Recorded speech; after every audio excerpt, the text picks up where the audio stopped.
अस्सलाम वालेकुम, welcome to weekly roundup. आज हमारे साथ मिस्टर शुएब मेमन मौजूद हैं। अस्सलाम वालेकुम सर, कैसे हैं आप? वालेकुम अस्सलाम, थैंक यू। मेरा पहला सवाल आज की सेगमेंट के लिए ये होगा कि इस वीक मार्केट ने बहुत नैरो रेंज में ट्रेड किया है, तो आपका इस पे क्या ओवरव्यू है? आई थिंक मार्केट जो है वो एक नैरो रेंज में मूव करती रही है, बिल्कुल सही है, specially in the first 4 days. I think market wait कर रही थी कि कोर्ट डिसीजन आना था, जो कि अब अल्टीमेटली आज आ गया है। तो आपने देखा कि मार्केट ने उसको स्लाइटली पॉजिटिव लिया है फॉर द टाइम बिंग, क्योंकि शॉर्ट टर्म में एक अनसर्टेनिटी ख़त्म हुई। उसके मीडियम टू लॉन्ग टर्म में क्या इम्पेक्ट आता है वो जैसे जैसे इवेंट्स अनफोल्ड होंगे तो उस हिसाब से इम्पेक्ट आएगा, बिकॉज उसके इस डिसीजन के अगेंस्ट अपील भी फाइल की जाएगी, तो ये इशू अब चलता रहेगा। लेकिन एक शॉर्ट टर्म में अनसर्टेनिटी ख़त्म हुई तो मार्केट ने उसको पॉजिटिव रिएक्ट किया है for the time being. And जो आपको तकरीबन फर्स्ट सेशन तक starting from Monday till first session of Friday तकरीबन 1600 पॉइंट्स की अपसाइड हुई है, उसमें से 1000 पॉइंट्स की अपसाइड जो है वो आज हुई है। ओके। तो आई थिंक ये मेन रीजंस थे जिसकी वजह से मार्केट जो है वो रेंज बाउंड थी। हाँ, गोइंग फॉरवर्ड आपके जो भी इवेंट्स हैं वो हम अभी आपके नेक्स्ट सवाल में डिस्कस कर लेंगे। शुएब सर, दूसरा सवाल मेरा ये होगा, keeping the political scenario in mind, what do you think market कैसा परफॉर्म करेगी इन द कमिंग वीक? जी, मार्केट ने अपना रेस्पॉन्स दिया है इन द फर्स्ट सेशन, तो I think going forward market जो है इस पॉजिटिव रिस्पॉन्ड करेगी। ओके। और we can see market slightly moving up further.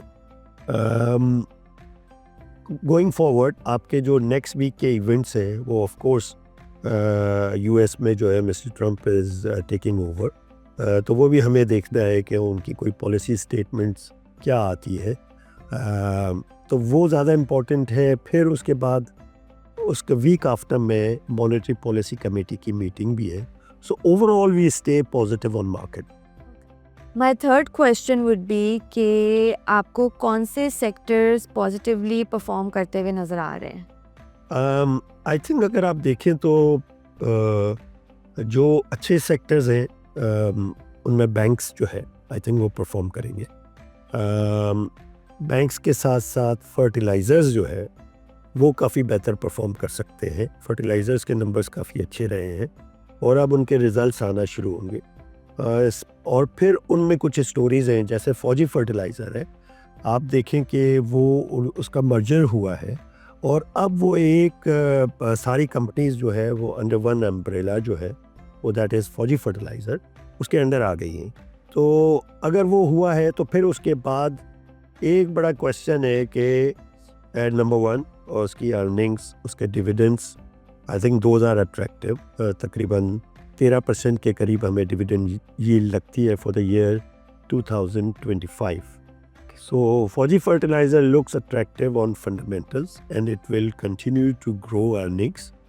और साथ में इसमें ये है कि अभी ये शरिया compliant नहीं है completely. I think there will be a decision on that. तो as it gets the status of a Sharia compliant company, we'll see कि पैसा जो है फौजी फर्टिलाइज़र में काफ़ी मार्केट से लगेगा। Number one. नंबर टू, क्योंकि ये एक कंपनी बन गई है तो इसका मार्केट कैप जो है वो काफ़ी बढ़ गया है, तो ये potentially it can attract investment from foreign side also. So I think for in fertilizers I think Fauji fertilizer looks good, looks very attractive. उसके साथ साथ आप ऑटोज़ हैं, इवन ऑयल्स भी जो अंडर परफॉर्म कर रहे हैं, प्रोबेबली उनमें भी थोड़ी स्पेस है। Thank you so much Shoaib भाई अपनी इनसाइट्स शेयर करने के लिए। Welcome. For more updates on the market and more videos like this, keep following us and don't forget to subscribe to our social media platforms.